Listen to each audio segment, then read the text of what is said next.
Par rapport à un piéton adulte, un piéton enfant est plus imprévisible. Réponse A. Voit mieux sur les côtés. Réponse B. Perçoit moins bien la vitesse des véhicules. Réponse C. Est handicapé par sa plus petite taille. Réponse D.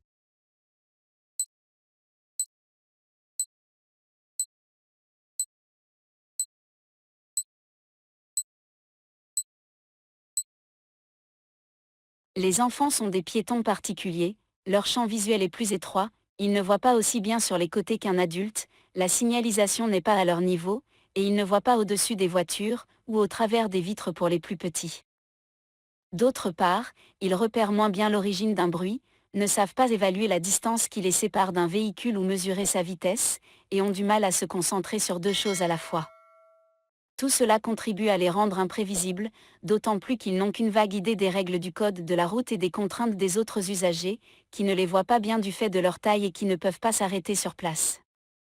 Alors il faut particulièrement s'en méfier, et ralentir chaque fois qu'un endroit fréquenté par des enfants est annoncé: école, arrêt de cars scolaire, salle de sport, centre de loisirs, surtout l'hiver, où il fait nuit de bonne heure. Réponse A, C et D.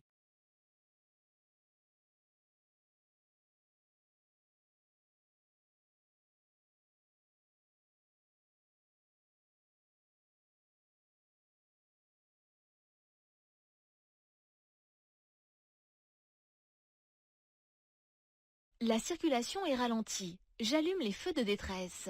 Oui. Réponse A. Non. Réponse B.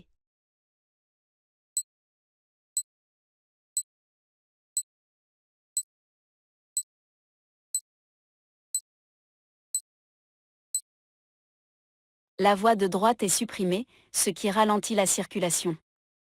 Mais l'usager derrière moi a-t-il bien perçu le véhicule qui neutralise la voie?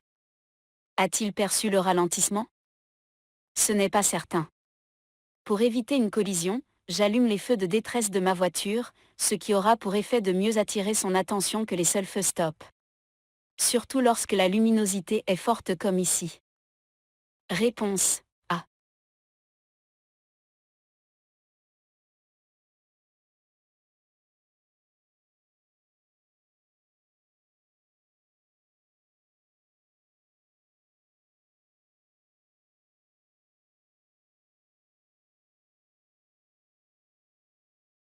Je vais vers Cholet. Je change de voie immédiatement. Oui. Réponse A.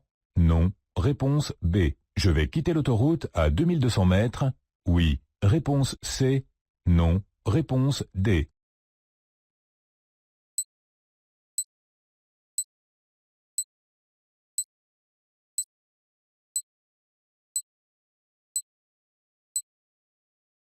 Je circule sur l'autoroute. Ce panneau annonce une bifurcation pour aller en direction de Cholet, puis une sortie, vers Tiercé. Qu'est-ce qu'une bifurcation? C'est un changement d'autoroute, pas une sortie. Je vais passer de l'autoroute A11 à l'autoroute A87 sans jamais quitter le réseau autoroutier.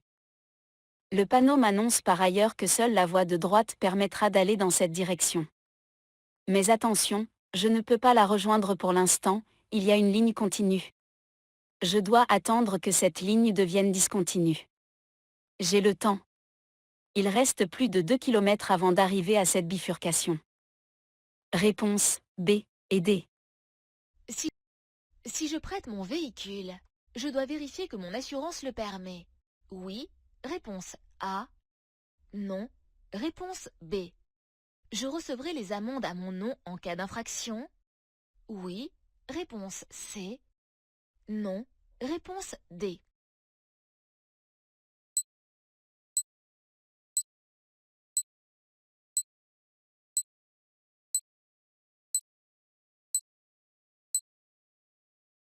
Tous les contrats d'assurance ne sont pas identiques. Certains n'autorisent pas certaines pratiques, ou uniquement à certaines conditions.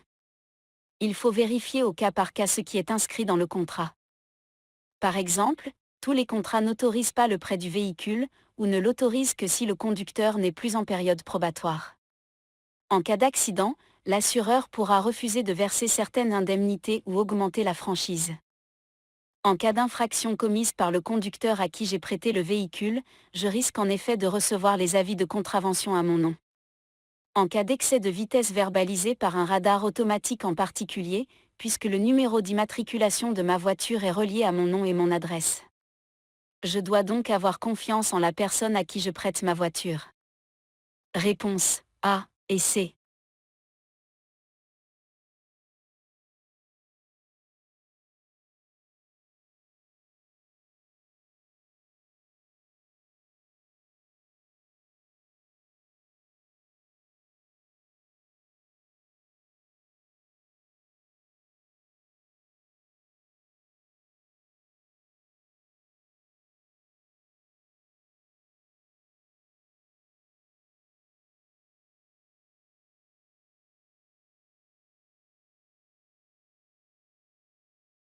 L'intervalle avec le véhicule devant moi est suffisant. Oui, réponse A. Non, réponse B.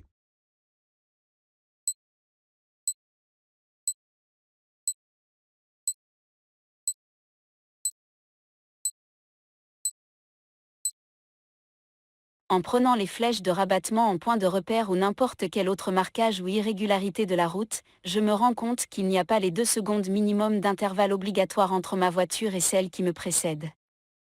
Je suis donc trop près, et je dois impérativement ralentir, le temps d'augmenter l'intervalle de sécurité. Réponse B. Le carnet d'entretien indique comment changer une roue. Réponse A. Permet de mieux vendre sa voiture. Réponse B. Indique le détail des révisions réalisées. Réponse C.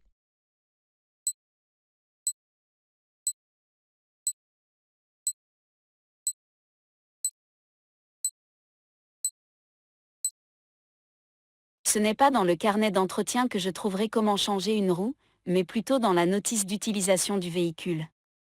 Ce sont 2 documents différents. Dans le carnet d'entretien, je trouverai quoi faire pour bien entretenir ma voiture, et en particulier le moteur, à quelle fréquence faire les révisions, en temps et en kilomètres, ce qu'il faut vidanger, contrôler, remplacer, nettoyer, ainsi que ce qui a déjà été fait depuis sa mise en circulation. C'est donc un document important qui retrace tout l'entretien du véhicule. En cas de revente de celui-ci, c'est un bon moyen de prouver que le véhicule est en bon état, sinon, il faudra se référer aux factures, ce qui est plus compliqué. Réponse B et C. Sans lunettes, j'ai une acuité visuelle de 6/10. Je peux conduire sans lunettes? Oui. Réponse A.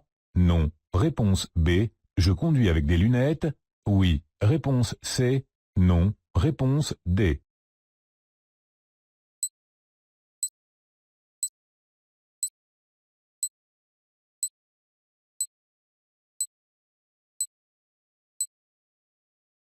Je peux effectivement conduire une voiture si j'ai une acuité visuelle de 6/10. Mais est-ce raisonnable? 90% des informations utiles pour la conduite passent par la vue. Une bonne vue permet de bien voir, de voir le plus tôt possible, ce qui limite le risque d'accident. S'il est une activité pour laquelle bien voir est vital, c'est bien la conduite. Pour ne pas me mettre en danger, ou mettre en danger les autres, je fais en sorte que mon acuité visuelle soit maximale. Si j'ai des lunettes, surtout pour voir de loin, je les porte pour conduire. Et si je n'en ai pas alors que ma vue n'est pas excellente, il est temps de consulter un ophtalmologiste. Réponse A et C. Les trajets de moins de 2 km représentent environ 5% des trajets en voiture, réponse A, 20% des trajets en voiture, réponse B, 40% des trajets en voiture, réponse C.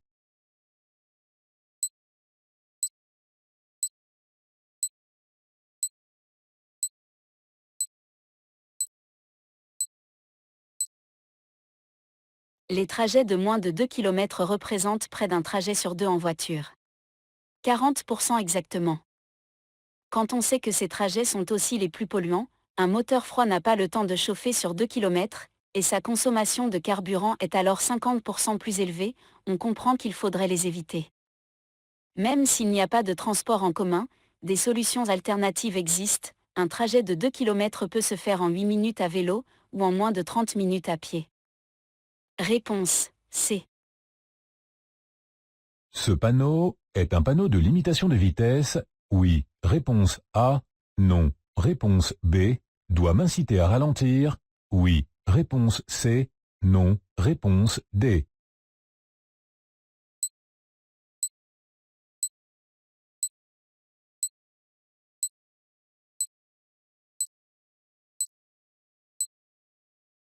Les panneaux de danger ne sont pas des limitations de vitesse à proprement parler.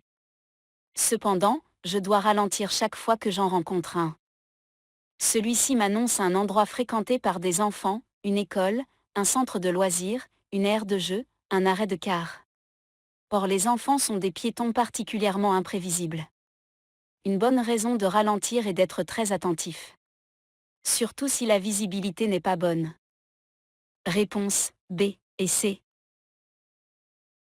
Si j'installe un enfant à l'avant, l'airbag constitue pour lui une protection supplémentaire. Réponse A. Un danger. Réponse B.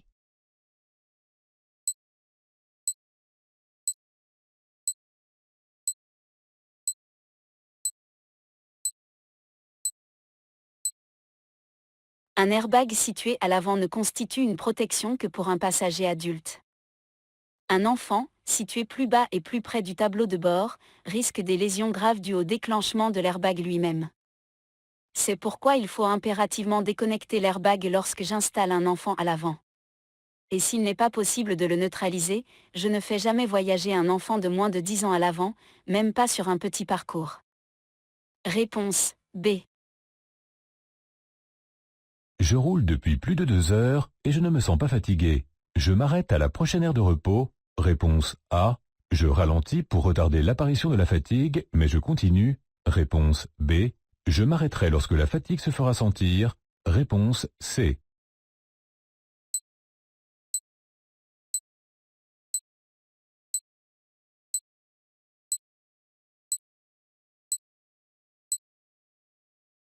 Au bout de 2 heures de conduite, il est normal de ne pas se sentir fatigué. Pourtant, les effets sont déjà là. Temps de réaction plus long, regard qui se fige, baisse de la concentration. Mais le conducteur n'en a pas conscience. Et c'est ainsi que certains enchaînent 3, 4 heures de conduite, voire plus sans s'arrêter. C'est de l'inconscience. Au bout de 2 heures, il est temps de faire une pause. 20 minutes suffisent pour repartir dans de bonnes conditions et ne pas risquer l'endormissement. On peut lutter un peu contre la fatigue, pas contre l'endormissement. Réponse A. Les usagers arrivant de la route non prioritaire en face rencontrent la signalisation. Numéro 1. Réponse A. Numéro 2. Réponse B. Numéro 3. Réponse C.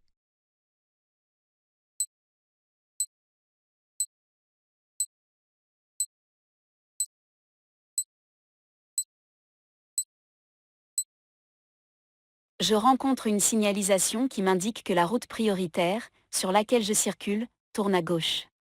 C'est le trait gras du panonceau qui me l'indique. Ce qui signifie que les usagers arrivant en face, de la route non prioritaire, rencontrent un panneau de stop ou de céder le passage. Il doit être accompagné d'un panonceau explicatif à 3 branches, où l'axe prioritaire est aussi représenté en gras, indiquant que la route prioritaire se trouve à leur droite et en face. Il rencontre donc la signalisation numéro 3 puisque c'est le seul panonceau qui correspond à cette situation. Réponse C. Si mon véhicule en est équipé, j'attends que le voyant de sous-gonflage s'allume pour ajuster la pression des pneus. Oui. Réponse A. Non. Réponse B. La qualité des pneus joue un rôle déterminant sur la tenue de route. Réponse C. La distance de freinage. Réponse D.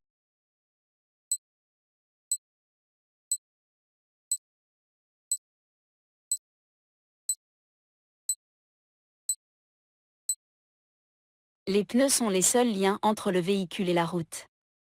Ils jouent un rôle déterminant en particulier en virage et lors des freinages. C'est là que des pneus de bonne qualité font toute la différence. Encore faut-il qu'ils soient bien gonflés. Certains véhicules sont équipés d'un voyant qui indique le sous-gonflage d'un pneu. Mais attention, ces dispositifs sont plus ou moins fiables, certains comparent la pression d'un pneu par rapport à l'autre. Donc si les deux sont dégonflés, ils ne remarquent rien. De plus, ces dispositifs sont assez peu sensibles, lorsqu'ils détectent un sous-gonflage, c'est que celui-ci est important. Or, un léger sous-gonflage entraîne déjà une usure rapide des pneus. Il ne faut donc pas attendre que le système m'alerte d'un défaut pour que je vérifie leur pression. Réponse B, C et D. J'entre sur le réseau autoroutier.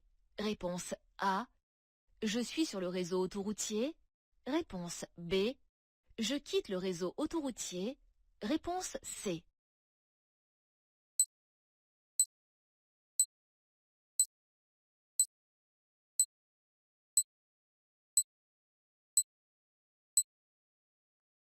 Bien sûr, ce panneau n'indique pas la fin d'une agglomération. Le panneau serait à fond blanc. Il indique que je quitte une aire de repos située sur le réseau autoroutier. Donc que je circule déjà sur l'autoroute. Réponse B. En cas de collision en chaîne, je fais un constat avec le conducteur que j'ai percuté, oui. Réponse A, non. Réponse B, le conducteur qui m'a percuté, oui. Réponse C, non. Réponse D.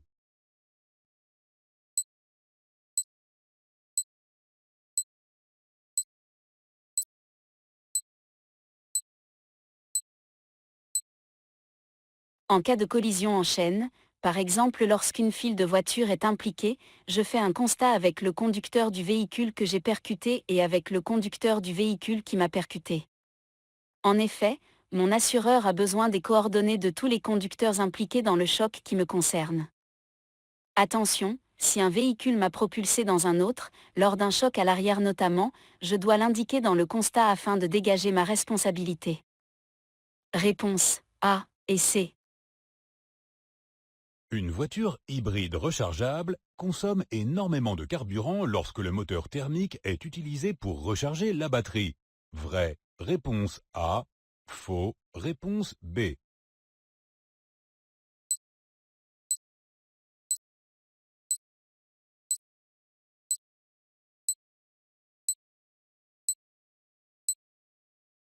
Une voiture hybride est une voiture à moteur thermique auquel est ajouté un moteur électrique. Or une voiture hybride est plus lourde qu'une voiture thermique équivalente, à cause du poids des batteries. Aussi, lorsqu'elle ne fonctionne pas à l'électricité, son poids la fait consommer davantage. D'autre part, lorsque le moteur thermique recharge les batteries, il a besoin de plus d'énergie, ce qui augmente là encore sa consommation. Une voiture hybride n'est intéressante que si elle est chargée régulièrement sur le secteur ou auprès de bornes de recharge et qu'elle est utilisée essentiellement en mode électrique. Sinon, mieux vaut circuler avec une voiture thermique. Réponse A. En ne mettant pas systématiquement les clignotants lorsque je le devrais, j'augmente le risque d'accident. Oui. Réponse A. Non. Réponse B. Je gêne les autres usagers. Oui. Réponse C. Non. Réponse D.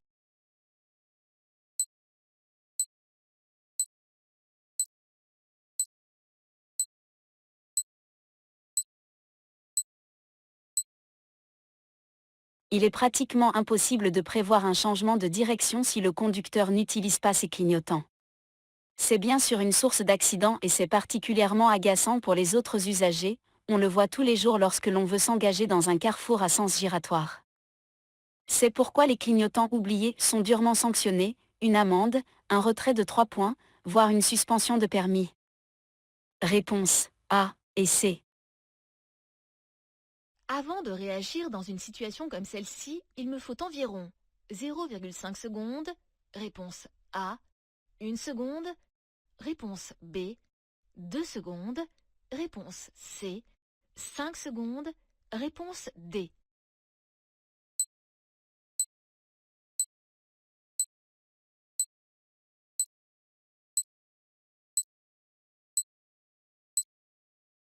Insolite, une voiture arrive droit sur moi, à contresens. Heureusement, c'est rare. Mais ce type d'événement exceptionnel n'est pas traité de la même façon qu'un événement banal, un coup de frein par exemple. Le cerveau met plus de temps à décoder l'information et à prendre une décision. Tout simplement parce que c'est incroyable. Dans ce genre de situation, malgré l'urgence, il faut près de 5 secondes pour réagir. Réponse D. Le risque principal est que ce car redémarre et me coupe la route. Réponse A. Qu'un piéton surgisse devant le car. Réponse B.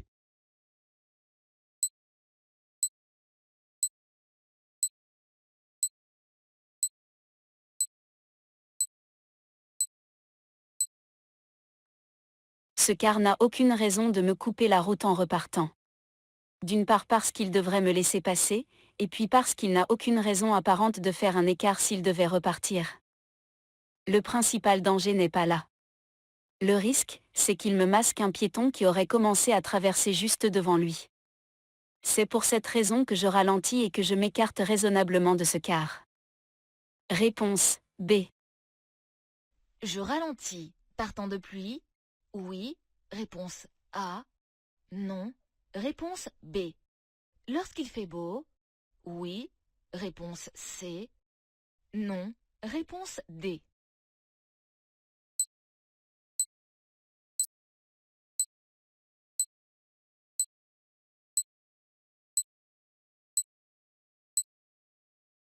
Le panneau annonce un risque de dérapage, et le panonceau précise que ce risque est particulièrement important lorsqu'il pleut. Mais suis-je certain que la route n'est pas humide dans ce secteur? Même s'il ne pleut pas. Et puis je vais entrer dans une succession de virages sans grande visibilité. Alors je ralentis, quelles que soient les conditions météo. Réponse A et C. Un triangle de présignalisation doit être visible à 30 mètres minimum. Réponse A. D'aussi loin que possible. Réponse B. L'allumage des feux de détresse dispense du triangle. Oui. Réponse C. Non. Réponse D.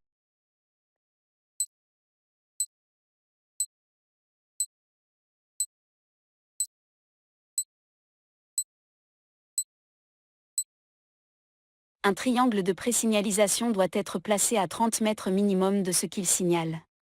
Cependant, la question ne porte pas sur son placement mais sur sa visibilité.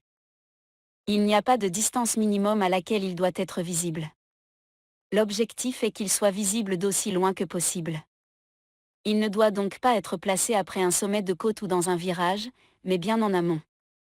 Enfin, le triangle de présignalisation ne remplace par les feux de détresse, qui doivent être allumés si l'état du véhicule le permet. Réponse B et D. Certains effets néfastes d'un médicament peuvent être amplifiés par la consommation d'alcool? Oui. Réponse A. Non. Réponse B. La consommation de cannabis? Oui. Réponse C. Non. Réponse D.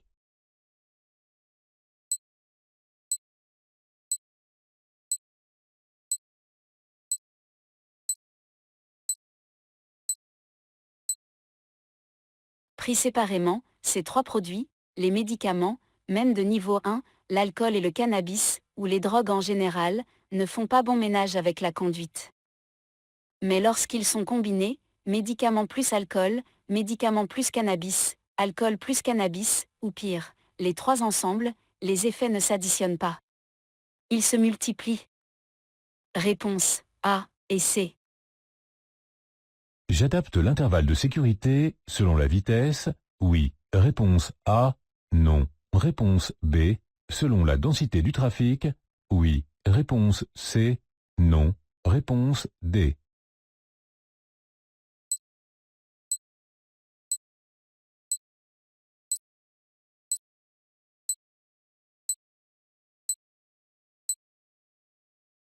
Le temps de réaction ne varie pas, ou très peu.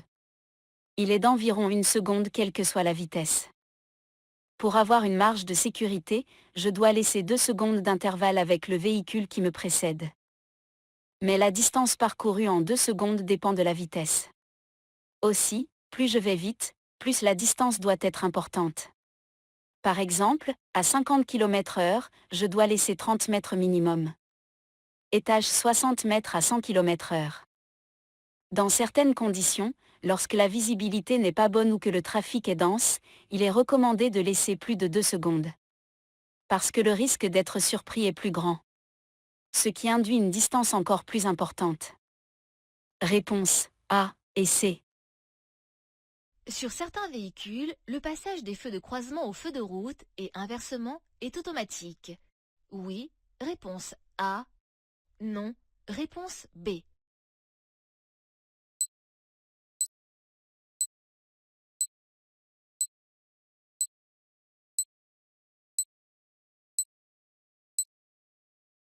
Certains véhicules gèrent automatiquement le passage des feux de croisement en feux de route, et inversement. Dans ce cas, il y a une position dédiée sur la commande d'éclairage qui représente le voyant des feux de route avec la lettre A dedans. Ce dispositif fonctionne très bien dans la plupart des cas, mais le conducteur peut reprendre la main et choisir de forcer l'allumage des feux de route ou de croisement si la situation l'exige. Réponse A. Les radars de feu sont annoncés par un panneau « Oui ». Réponse A. Non. Réponse B. Se déclenche si je passe au jaune. Oui. Réponse C. Au rouge. Réponse D.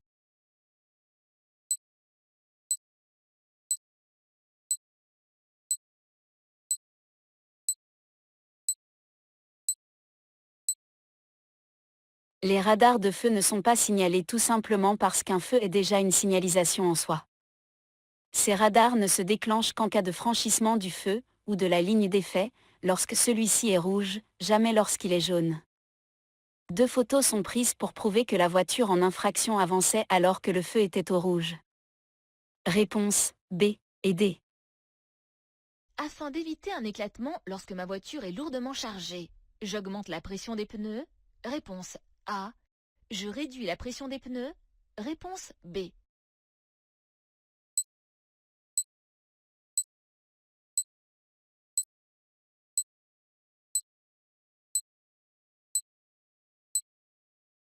Un lourd chargement écrase les pneus, ce qui les déforme, provoquant leur échauffement à chaque tour de roue, au risque de les faire éclater. Dans la plupart des cas, les constructeurs de la voiture ont prévu d'augmenter la pression des pneus, jamais de la diminuer, pour réduire ce risque. Ils préconisent alors de surgonfler les pneus d'environ 300 grammes. Réponse A. Tout usager peut utiliser cet emplacement. Pour s'arrêter 2 minutes maximum, oui. Réponse A. Non. Réponse B. Si aucun autre emplacement n'est libre, oui. Réponse C. Non. Réponse D.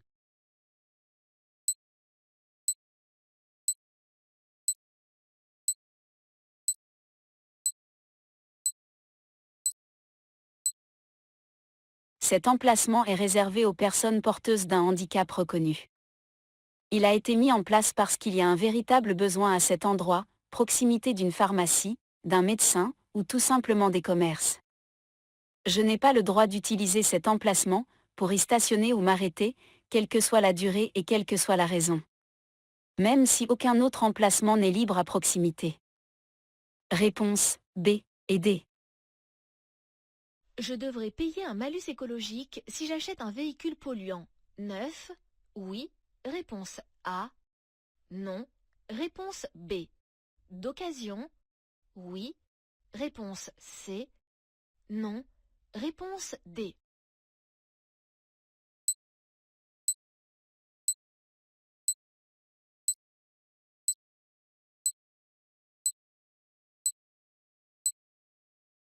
L'achat d'un véhicule neuf polluant entraîne une taxe, aussi appelée malus.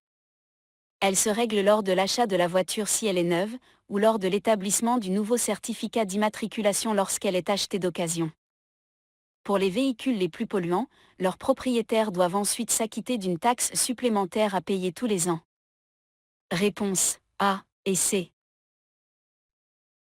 Sur un trajet monotone, afin de lutter contre la somnolence, il est préférable de parler avec mes passagers. Réponse A. De mettre de la musique. Réponse B.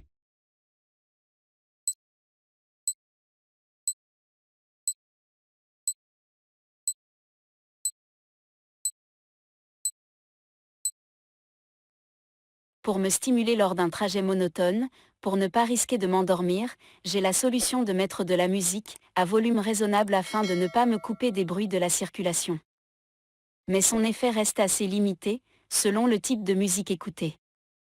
La meilleure solution, c'est de parler avec ses passagers, tout en restant attentif à la route. Je serai plus vigilant qu'en écoutant de la musique. Et si cela ne suffit pas, je fais une pause ou je passe le volant. Réponse A. Je reste à 50 km/h. Oui. Réponse A. Non. Réponse B.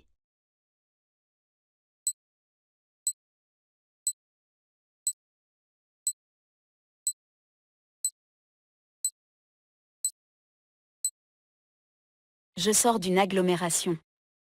Mais le brouillard est dense. La visibilité ne dépasse pas 50 mètres. Dans ces conditions, ma vitesse reste limitée à 50 km/h. Ce n'est pas un simple conseil de prudence, c'est une règle du code de la route. Elle s'applique hors agglomération, y compris sur les routes à chaussées séparées ou sur l'autoroute. Réponse A. Une bonne installation au poste de conduite doit permettre d'atteindre sans difficulté toutes les commandes. Oui. Réponse A. Non. Réponse B. De saisir un objet dans la boîte à gants. Oui. Réponse C. Non. Réponse D.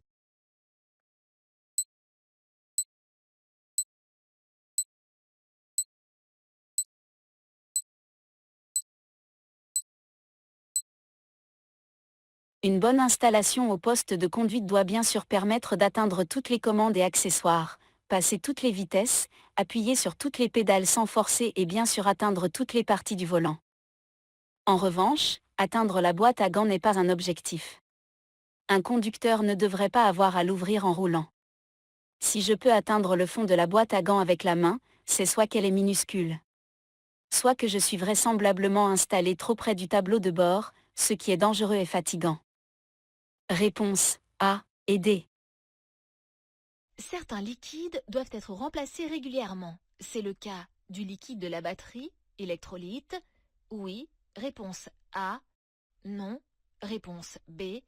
Du liquide de refroidissement. Oui. Réponse C. Non. Réponse D.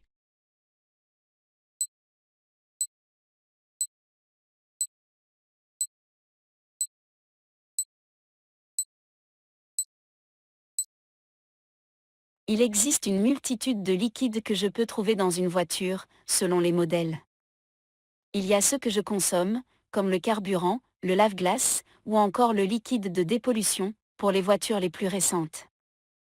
Il y a ceux que la voiture ne consomme pas, le liquide de frein, le liquide de refroidissement, ou peu, l'huile moteur, mais qui doivent être remplacés à intervalles réguliers.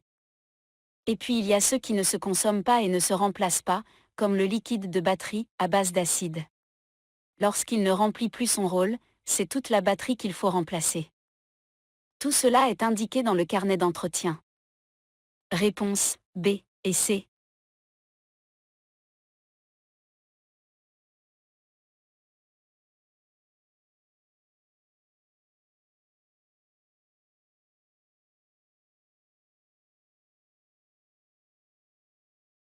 Dans cette situation, si je ne m'arrête pas pour proposer mon aide, je commets une non-assistance à personne en danger. Oui. Réponse A. Non. Réponse B.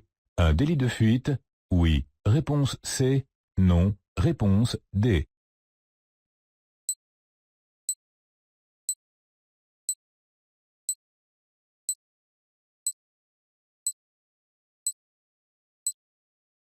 Un accident vient de se produire, mais il est bien balisé et les secours sont là. Les victimes sont donc entre de bonnes mains. Il n'y a aucune raison que je m'arrête. Si effectivement les secours n'étaient pas là, alors il faudrait que je m'arrête. Sinon, il y aurait non-assistance à personne en danger. Mais ce n'est pas le cas. Un délit de fuite étant le fait d'être impliqué dans un accident, sans forcément en être responsable, et de partir sans laisser ses coordonnées. Là encore, ce n'est pas le cas. Réponse B et D. Je peux m'arrêter derrière les voitures stationnées. Si d'autres places sont libres. Oui. Réponse A. Non. Réponse B. Si aucune autre place n'est libre, oui. Réponse C. Non. Réponse D.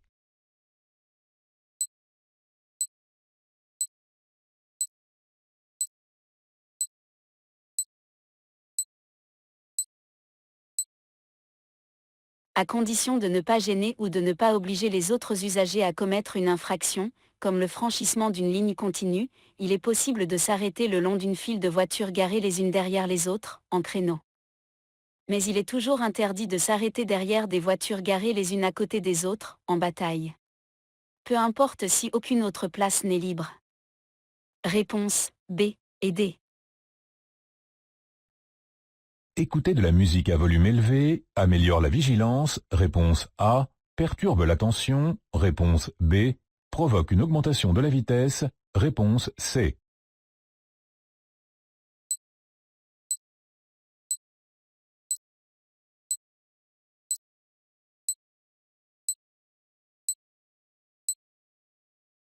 La musique peut être une source de distraction. Une distraction dangereuse si elle est écoutée à fort volume. Le conducteur s'isole, privé de certaines informations comme le bruit de son moteur, le bruit d'une moto qui approche, ou encore un coup de klaxon. Il devient moins attentif. L'isolement que provoque le bruit a une autre conséquence. Le conducteur ressent moins bien sa vitesse, et il a tendance à rouler plus vite. Je peux être verbalisé si j'écoute de la musique à un niveau trop élevé. Et c'est bien normal. La sécurité des autres usagers en dépend. Réponse B et C. J'ai bien fait d'allumer le clignotant à gauche. Oui. Réponse A. Non. Réponse B.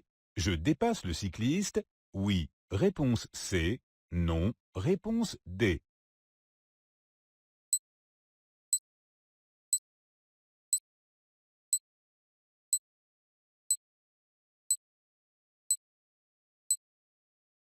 Il n'est pas question de dépasser ce cycliste pour l'instant.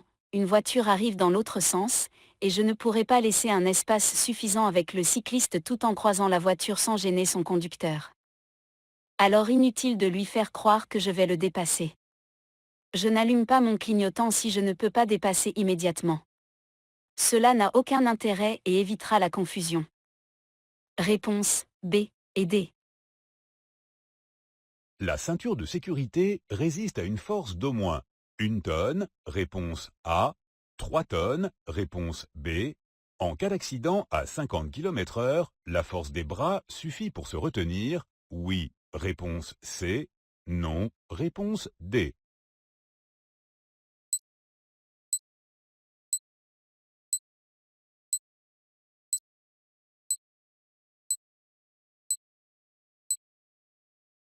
La ceinture est conçue pour résister à une force d'au moins 3 tonnes, ce qui est suffisant dans la plupart des accidents.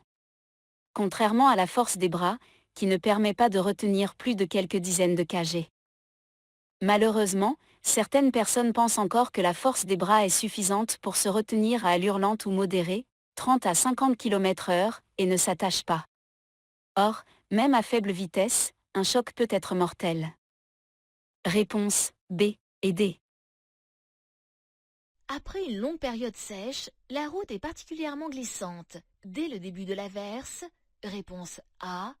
Lorsqu'il pleut depuis longtemps, réponse B.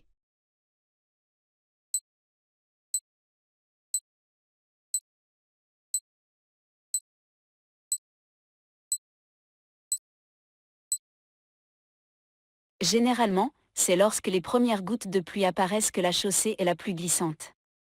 Surtout s'il n'a pas plu depuis longtemps. L'eau se mélange alors à des résidus présents sur la chaussée, poussière, débris de pneus, huile, pour former une sorte de boue particulièrement glissante. C'est ce que certains appellent le verglas d'été tant il peut être redoutable. Au contraire, lorsqu'il pleut depuis longtemps, cette boue a été évacuée par le ruissellement de l'eau. La route glisse alors plus que par temps sec, mais bien moins que lorsqu'elle est humide et sale. Réponse A. Je mets en position latérale de sécurité. Une personne inconsciente qui ne respire pas. Oui. Réponse A. Non. Réponse B. Une personne inconsciente qui respire. Oui. Réponse C. Non. Réponse D.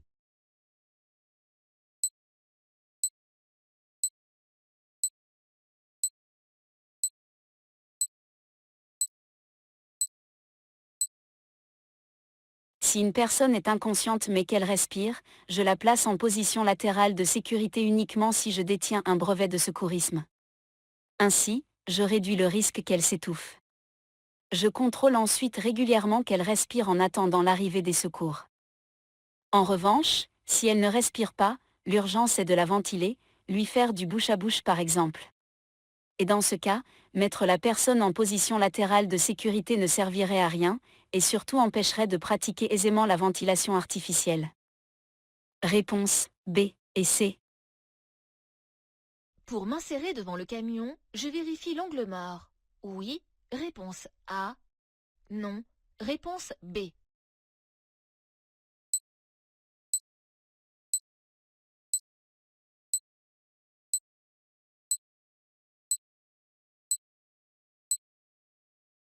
Si je vais au moins aussi vite que le camion, je peux m'insérer devant lui puisqu'il est assez loin derrière moi. Mais lors d'un changement de voie, attention à ce que je ne vois pas dans mes rétroviseurs, centrales ou latéraux. Si un véhicule se trouve juste à ma gauche, il ne sera visible dans aucun rétroviseur. Pour m'assurer qu'il n'y a personne, je dois vérifier l'angle mort situé à ma gauche. C'est-à-dire tourner ma tête d'un quart de tour à gauche. Réponse